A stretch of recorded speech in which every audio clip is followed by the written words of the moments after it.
میں تو امتی ہوں اے شاہ آپ صاحب فرماتے تھے، بلکہ حضرت نے مولانا الیاس صاحب رحمۃ اللہ علیہ نے بہت بچپن میں، مولانا صاحب چھوٹے سے تھے، ان سے پوچھا کہ یوسف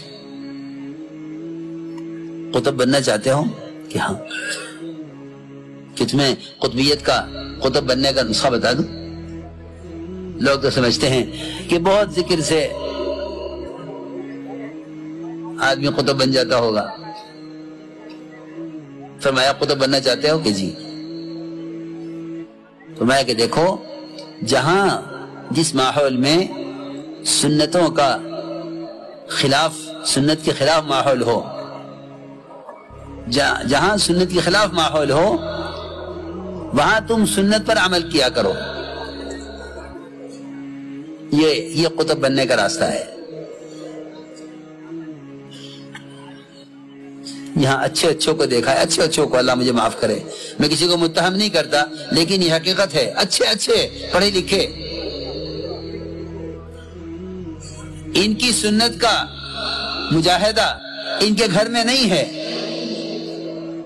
یہ گھر میں سنت کے مطابق کھانا کھا رہے ہیں، کوئی مجاہدہ نہیں ہے۔ یہ اپنے شعبے میں، یہ اپنے ماحول میں سنت عمل کرنے کا کوئی مجاہدہ نہیں ہے۔ ہاں، ذرا کسی ان کے محسن، ان کے چاہنے والے، ان کے کسی دوست کے یہاں شادی ہو اور یہ وہاں جائیں اور وہاں کھانا خلاف سنت ہو رہا ہو، یہ کہیں کہ اس وقت تو موقع نہیں ہے سنت پر عمل کرنے کا، لوگ کیا کہیں گے؟ لوگ کیا کہیں گے؟ لہذا یہ کوئی سنت ہی تو ہے، فرض تو ہے نہیں، اور اس موقع بھی نہیں سنت عمل کا۔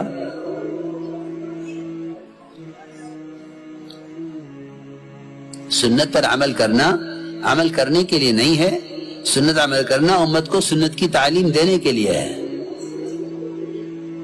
اور سنت کے احیاء کا جہاد، ایک سنت کو زندہ کرنے کا جہاد، مخالف ماحول میں عمل کرنے کا نام ہے، چھپ کر عمل کرنے کا نام سنت کا جہاد نہیں ہے۔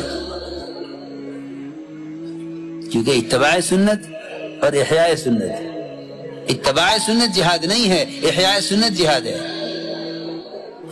میں کچھ ضروری بات عرض کی ہے، اتباع سنت جہاد نہیں ہے، احیاء سنت جہاد ہے،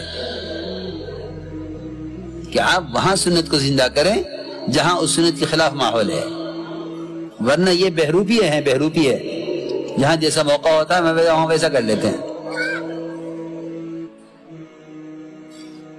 جی ہاں، جہاں جیسا موقع ہو وہاں ویسا کر لو۔ میں تم سے قسم کھا کر کہہ سکتا ہوں کہ اللہ نے قرآن میں جن لوگوں کا تعارف کرایا ہے وہی یہ لوگ ہیں۔